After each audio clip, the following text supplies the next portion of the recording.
Islam Karimov, the leader of Uzbekistan, passed away this weekend. Now, he was a U.S. ally, and U.S. press coverage really reflected that. So this CNN headline is a good example here. It says, "The U.S. loses a partner in the terror war."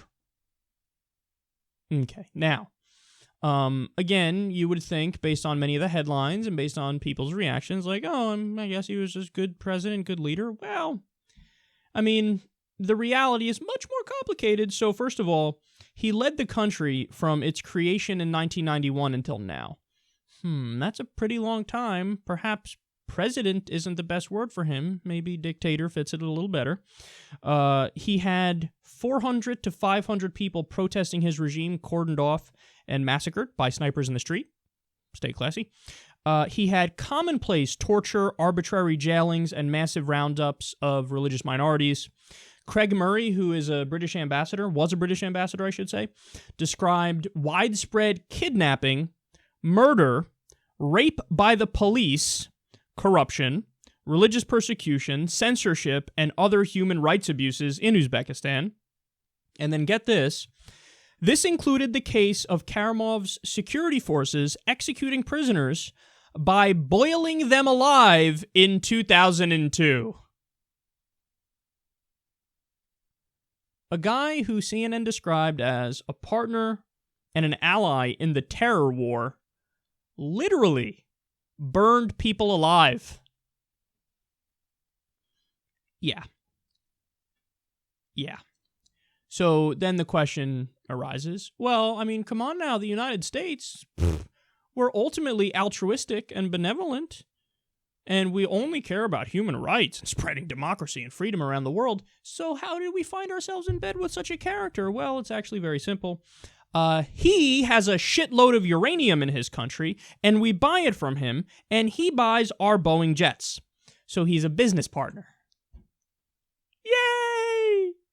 Okay, here's why this story is so important. It blows up all the goofy shit that you learned when you were in school about American exceptionalism.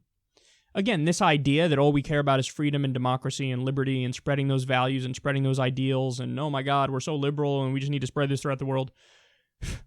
Nothing to do with that. If that was the case, why are we best friends with Saudi Arabia?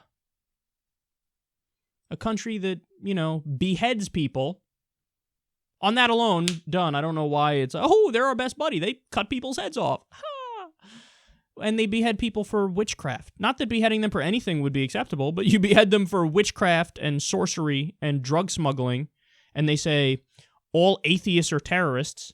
I mean, this is a Wahhabi regime. This is the same ideology that ISIS has. As other commentators have pointed out, this is ISIS that made it. They're one of our best buddies. So this idea of we just care about freedom and democracy and spreading the right values, and we need to keep the international order as it is. Oh, do we really? Should Saudi Arabia be leading the human rights panel as they fucking are? No, they shouldn't, right? We shouldn't really consider this guy, a terror warrior. No, he only fought terrorism when it was the terrorism of the other. He did his own terrorism. He fucking boiled people alive, dude. What does that mean? No, but he's our bad guy, so he's a good guy. Well, that's the kind of twisted logic that you get yourself into when you end up defending imperialism. And that's what this is. The imperialistic order, the U.S. and our allies, some of them good, some of them really bad. And we just say, but they're with us, so they are by definition good. And we'll have fawning headlines in supposedly independent outlets calling him, a warrior against terror. By the way, yet again, I bring up this point because I can't help myself. This is why new media is thriving.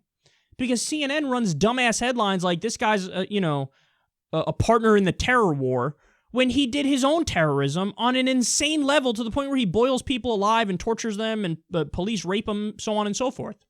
So there's no, such a vacuous fucking headline and such a vacuous, vapid take on the issue that people are yearning for actual commentary and actual discussion about the real facts.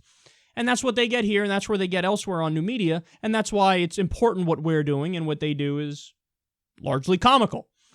So, no, the Uzbekistan leader was a son of a bitch and a prick. I don't mourn for him for a second. And his case alone, obviously along with Saudi Arabia and others, you could say, it blows up this whole mindset of like, but what do you mean? We're just a benevolent giant, the United States, trying to do well by people by supporting leaders who boil people alive and supporting regimes that have the same ideology as ISIS. But seriously, we mean well. We do.